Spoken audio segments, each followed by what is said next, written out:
Welcome back to Celebrity Radio. It's Alex Belfield talking to some of the country's biggest stars and some of my favourite people. And we've got one for you today. Jake Quickenden, how are you? I'm very well, thank you. Thanks for having me. You keep avoiding me. I keep putting request after request in and they say, no, he's too busy for the likes of you. I've heard a lot of bad things about you, so that's why. No, I don't know. I've never been asked to do it. I mean, it's a pleasure to do it now, so we finally met and here we are. Do you know why I like you? I've seen you on many things and interviewed on things like Loose Women, and you always come across as a guy who's just happy to be here and do what you do, which is perform. That's rare in the business. Everybody seems to have an agenda. You're just a guy that loves to sing, aren't you, really? Honestly, I still pinch myself now that this kind of stuff's happening, do you know what I mean? So, obviously, I followed a bit of a dream and went on the X Factor because I like singing. And it's just led to so many other things, and it's opened so many doors. Like, obviously, to go in, I'm a Celebrity, get me out of it. I used to watch that when I was younger with like my family and stuff, and I always wanted to go on it, and then ended up on it. It was like, wow, what is happening? Do you know what I mean? So, yeah, I'm just pretty buzzing to still be kicking about and doing great things and performing. And above all of that, and this is the most important thing, I'm a deeply unattractive man. What's it like being delicious? I don't know. I don't know if I am delicious, am I? I think only my girlfriend says that to me. No, it's one of those things, isn't it? It's quite nice to be known as a bit of an heartthrob, but I look in the mirror some mornings and think, what is going on? How can people say that about me? But yeah, it's all right, I guess. The image is all part of it, though, isn't it? And here we are today in Blackpool at the Winter Gardens, where you're going to be starring this Christmas in Peter Pan. And again, to be given this opportunity is another step forward for you, because prior to this, you're not known as an actor, and it's not something you've done. You're a singer that is going to try acting. Are you nervous? Yeah, I'm absolutely bobbing my pants, to be honest. But again, it's another door that opens, and it's another chance for me to test myself and keep moving forward in my career, kind of thing. So I've been taking acting lessons for a year because I didn't just want to walk into it and try and blag my way through it. So I've been doing acting lessons, and hopefully they'll pay off, and I do it a bit of justice. Obviously, I want to put on a great show for everyone that comes to watch it, and hopefully a lot of people do come and watch it. So yeah, it's another chapter in the old story for me now, taking a bit of acting up and see where it leads. Tell us about this show. Peter Pan is coming to Blackpool. It's on for 3 weeks from, I think, the 16th of December through the 8th of January, and it's going to be a big spectacular, not pantomime, sort of cross-pantomime with musical. Yeah, so it's a musical adventure, that's what they're saying. So I'm guessing the adventure bit is the pantomime.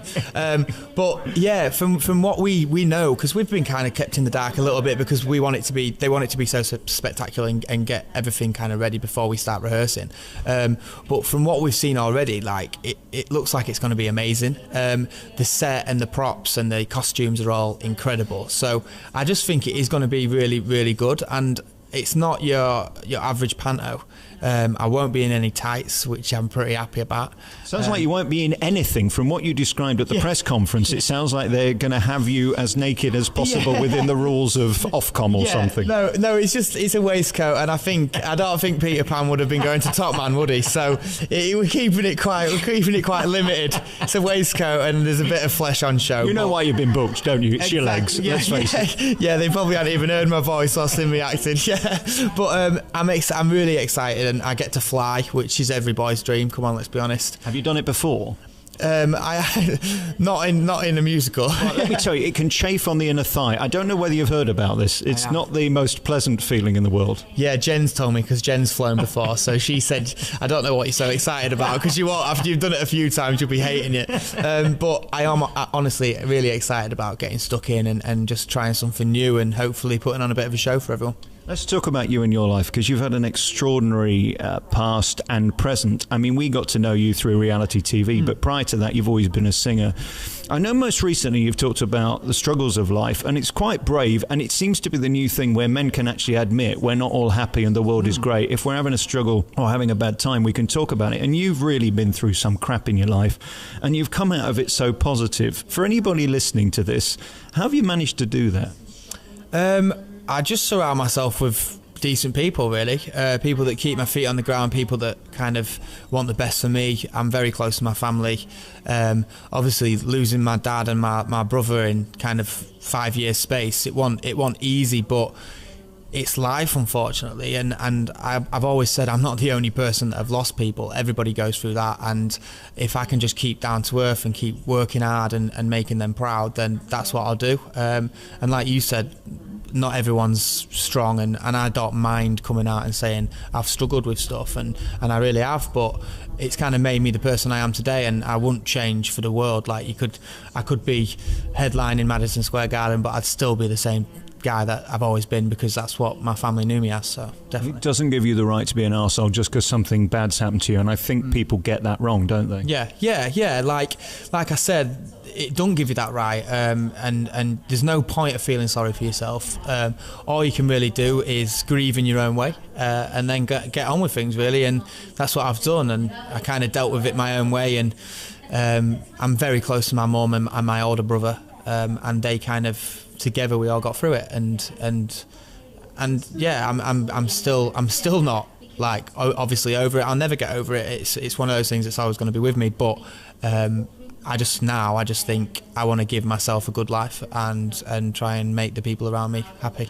Are you now at the place where everything you do in their honour and think of it as a positive thing, opposed to missing them and all the negativity of the grieving and the loss and the terrible stuff you've been through? It's now about, look at me, believing they're up there and watching you achieve greatness. 100%. I believe everything happens for a reason, and unfortunately bad things can happen for a reason as well. And if the one thing that came out of it for me is just to kind of try and do the best at everything that I do, and my mum and my big brother are still here to watch me do things, and I'm sure, like you said, my old man and my little brother's somewhere saying stop being a donut, or keep trying and keep working hard, and kind of, if they're looking down and they're proud, then that's kind of everything for me. And then finding love and happiness, the big announcement came earlier in the year, and here we are just, well, how long before you get married? Do we talk about that? I mean, the engagement was the big announcement. When's that going to happen? I can't really talk about much about that, really. But yeah, obviously I'm really happy. I've kind of met a great girl, and I'm in with a great family. Obviously Carl Fogarty being the biggest motorbike rider, do you know what I mean? Like, and he's a top guy, and I've come into another family, and they've got the kind of same morals as my family did. They're very family orientated. They all get along. They all support each other. So to be able to go into another family like that is great. And love, is there any way of describing, compared to the negativity we just spoke of, to find true happiness and contentment? I suppose that's the reality, isn't it? Is the contentment we all dream of. Is there any way of describing that? I suppose it's just, it's nice to be able to meet somebody that supports you through everything you do, who's also probably like my best mate as well. We're so chalk and cheese. I'm quite loud and stupid, and she's got her head screwed on, and she's quite intelligent, so she's always kind of telling me to stop being an idiot, but I feel like I've brought her out of her shell a little bit as well. So yeah, it's just a great feeling to know that at the end of a day, or at the end of a show, I can go home and I've got someone there that's got my back.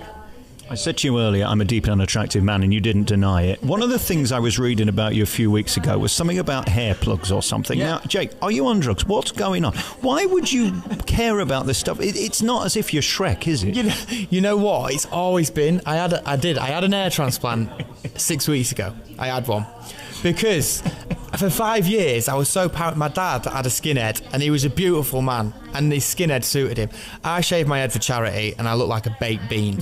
And I'm not joking. Not one girl looked at me. No one thought I was good looking. I was like, right, if my hair ever starts falling out, I need to sort it out. And I kind of was quite paranoid about it for about 5 years. And I thought, you know what? I don't really give a crap what anyone else says. If I want to do it for myself, to make myself feel better about myself, then I'll just do it, and I got it done. But does it really matter? I mean, you found someone who loves you. I'm sure 4 hairs falling out ain't going to make any difference, is it? She did say if my hair fell out, she'd finish me. No, she didn't really. No, she didn't say that. No, but I kind of, like I said, it's not really about what anyone else thinks. It's about me. And if it made me feel a bit better about myself, then why not? I'd like to get me gobbleneck done this bit here. That drives me. Anything, do you? You're a beautiful man. I don't know why you keep saying either that or a merkin. I'm thinking of getting a merkin for downstairs, right. Like a hair transplant for downstairs. Right. Upstairs is fine. Downstairs is the problem. They took my donor hair from downstairs, so I'll have a perm in the next few months. Is that true? They took donor hair from downstairs. No, they took. No, I don't think they get. I don't think that's possible yet. But if I wanted curly hair, I think that's what I'd do. That'd be beautiful. Hey, listen, Jake Quickenden, thank you so much much for talking. We'll talk again at Christmas when you're here with Peter Pan. Is this the costume you're going to be wearing on stage, or have you just come in your civvy clothes? I've just come in my civvy clothes. I've been walking around Blackpool in my costume today, and the funny thing is no one batted an eyelid. It was like we was on fancy dress stag do. So nobody batted an eyelid. The costume's cool, and thank you for having me, and hopefully people come and see the show. I hope they do, and I think they're going to love it. I mean, Blackpool is one of those places for me when I come here. I'm from Nottingham, and to turn up here and it's still got that festive feel of being a kid. You go back, don't you, to the memories of walking here and looking at the lights and the tower, and it does take you back. Do you know, it's a great place, it is, and it's a fun place. It's known as a fun place. You come here, I've been here a few stag do's. I can't remember much about them, but I'm sure they were pretty fun, do you know what I mean? And it's like the arcades, the 2p machines, the candy floss, the beach. It's just kind of, it's such a cool place, and it's known for entertainment, so that's what we'll be bringing. We'll be bringing a lot of entertainment, and hopefully, like I said, people can watch. Don't get run over by a tram, will you? No, well, we don't need that story in the papers. Jack Quickenden, thank you for your time. Thank you very much. Thank you.